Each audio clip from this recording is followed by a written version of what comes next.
Vida no Campo, capítulo 1. Apelo para abandonar as cidades. Os perigos da cidade. Poucos reconhecem a importância de evitar quanto possível todas as associações contrárias à vida religiosa. Ao escolher seu ambiente, poucos tornam a prosperidade espiritual sua primeira preocupação. Os pais vão com a família às cidades porque imaginam ser mais fácil obter aí subsistência do que no campo. Os filhos, nada tendo que fazer quando não se acham na escola, recebem uma educação de rua, adquirem das más companhias hábitos de vício e desenfreamento. Os pais veem tudo isso, mas requer sacrifício corrigir-lhes os erros e ficam onde estão, até que Satanás toma inteiro domínio de seus filhos. É melhor sacrificar toda e qualquer consideração mundana do que pôr em risco as preciosas almas confiadas ao vosso cuidado.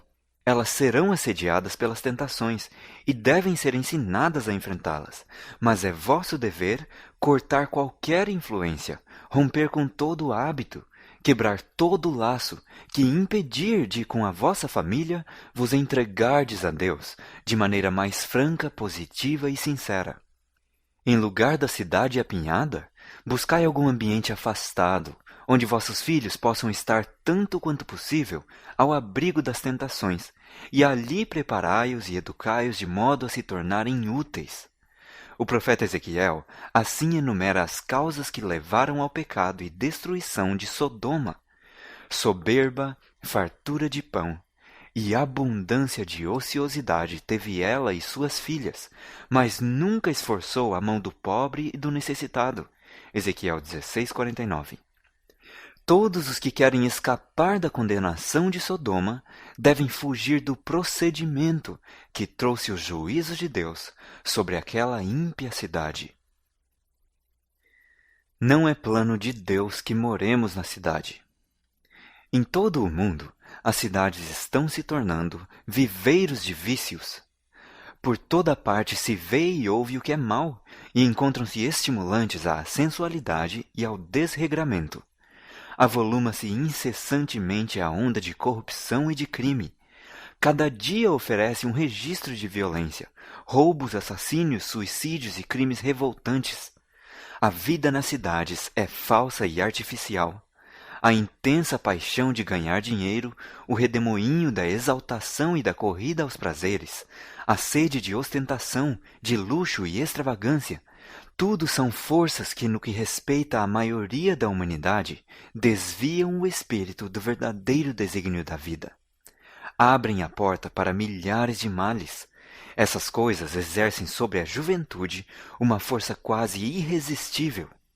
Uma das mais sutis e perigosas tentações que assaltam as crianças e os jovens nas cidades é o amor dos prazeres. Numerosos são os dias de feriados. Jogos e corridas de cavalos arrastam milhares, e a onda de agitação e prazer atrai-os para longe dos sóbrios deveres da vida. O dinheiro que deveria haver sido economizado para melhores fins é desperdiçado em divertimentos. Em razão de monopólios, sindicatos e greves, as condições da vida nas cidades estão se tornando cada vez mais difíceis. Sérias aflições encontram-se diante de nós, e sair das cidades tornar-se-á uma necessidade para muitas famílias. O ambiente material das cidades constitui muitas vezes um perigo para a saúde. Estar constantemente sujeito ao contato com doenças, a prevalência de ar poluído, água e alimentos impuros, as habitações apinhadas, obscuras e insalubres são alguns dos males a enfrentar. Não era desígnio de Deus que o povo se aglomerasse nas cidades, se apinhasse em cortiços. Ele pôs, no princípio, nossos primeiros pais entre os belos quadros e sons em que se deseja que nos alegremos ainda hoje. Quanto mais estivermos em harmonia com o plano original de Deus, mais favorável será a nossa posição para assegurar saúde ao corpo, espírito e alma. Um espírito negligente. Não pude dormir depois das 2 horas esta manhã. Durante o período noturno, estive em concílio. estive insistindo com algumas famílias para que se aproveitassem dos meios designados por Deus e saíssem das cidades para salvar seus filhos. Alguns eram negligentes, não fazendo decididos esforços. Os anjos da misericórdia apressaram Ló, sua esposa e suas filhas, tomando-os pela mão. Houvesse Ló se apressado como o Senhor desejava que fizesse, e sua esposa não se teria transformado numa estátua de sal. Ló tinha espírito demasiadamente vagaroso. Não nos assemelhemos a ele? A mesma voz que advertiu a Ló de que devia abandonar Sodoma, ordena-nos: sai do meio deles e apartai-vos, e não toqueis nada imundo. Os que obedecem a essa advertência encontrarão um refúgio. Cada homem esteja bem desperto por si mesmo e procure salvar sua família.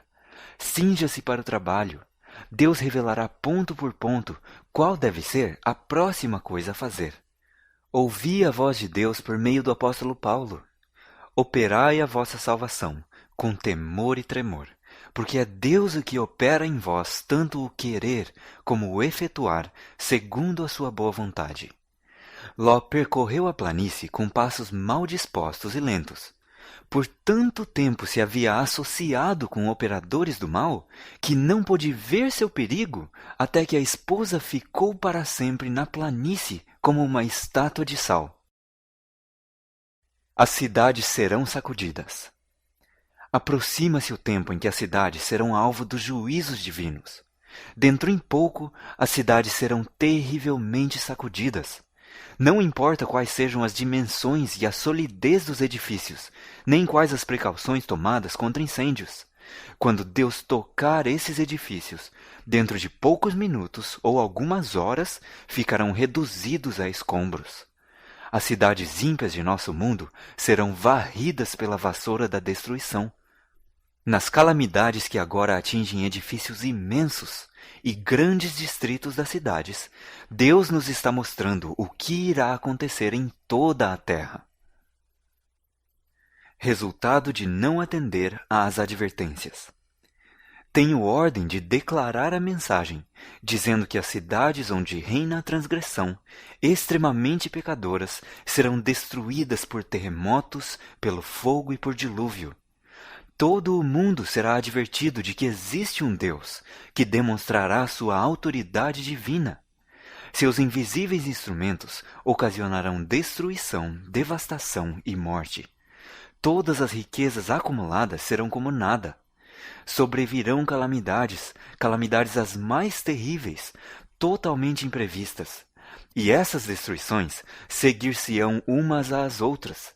Se atentarem para as advertências que Deus tem feito, e as igrejas se arrependerem, apegando-se de novo ao seu conserto, então outras cidades podem ser poupadas por algum tempo. Mas se os homens que têm sido enganados continuarem no mesmo caminho em que têm estado a andar, desrespeitando a lei de Deus e apresentando falsidades diante do povo, Deus permitirá que sofram calamidades para que despertem. O Senhor não rejeitará repentinamente todos os transgressores, nem destruirá nações inteiras, mas ele castigará cidades e lugares onde os homens se houverem entregado inteiramente aos instrumentos satânicos. As cidades das nações serão tratadas rigorosamente, contudo não serão castigadas com a extrema indignação de Deus, porque algumas almas ainda se despregarão dos enganos do inimigo e arrepender-se-ão e se converterão, ao passo que as massas estarão entesourando ira para o dia do furor. A iminência dos juízos de Deus. Há razões de não devermos construir nas cidades. Sobre essas cidades, os juízos de Deus devem logo cair. Está próximo o tempo em que as grandes cidades serão destruídas, e todos devem ser advertidos destes juízos vindouros. Oh, se o povo de Deus tivesse o senso da destruição iminente de milhares de cidades, agora quase entregues à idolatria. Cena de grande destruição. Na última sexta-feira pela manhã, pouco antes de me acordar, uma cena muito impressionante me foi apresentada. Parecia que eu me havia acordado, mas não estava em meu lar. Das janelas eu podia avistar um terrível incêndio. Grandes bolas de fogo caíam sobre as casas, e dessas bolas voavam flechas incandescentes em todas as direções. Era impossível apagar os fogos que se acendiam, e muitos lugares estavam sendo destruídos. O terror do povo era indescritível. Os esforços de Deus para despertar o povo. Estando eu em Loma Linda, Califórnia, em 16 de abril de 1906, uma cena assombrosíssima me foi revelada. Numa visão noturna, estava eu numa elevação de onde via as casas sacudidas como o vento sacode o junco. Os edifícios grandes e pequenos eram derrubados. Os lugares de diversões, teatros, hotéis e mansões suntuosas eram sacudidos e arrastados. Muitas vidas eram destruídas e os lamentos dos feridos e aterrorizados enchiam o espaço. Os anjos destruidores, enviados por Deus, estavam atuando.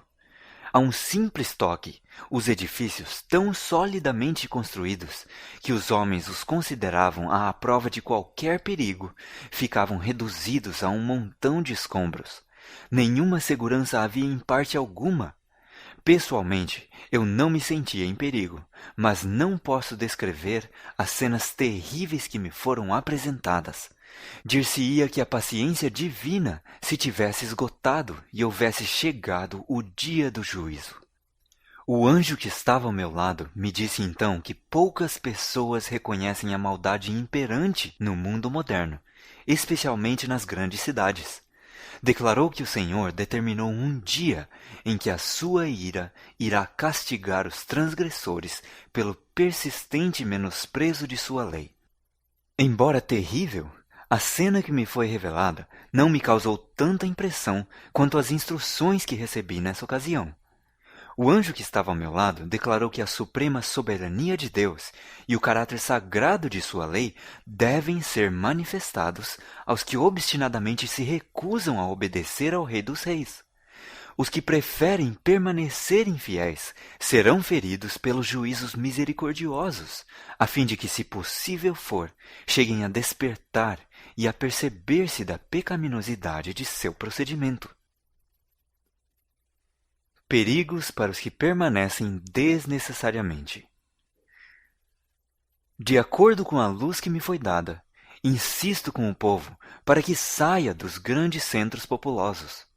Nossas cidades estão se tornando cada vez mais ímpias e cada vez mais se torna evidente que os que desnecessariamente nelas permanecem fazem-no pondo em perigo a salvação de sua alma. O fim do capítulo 1 do Vida no Campo.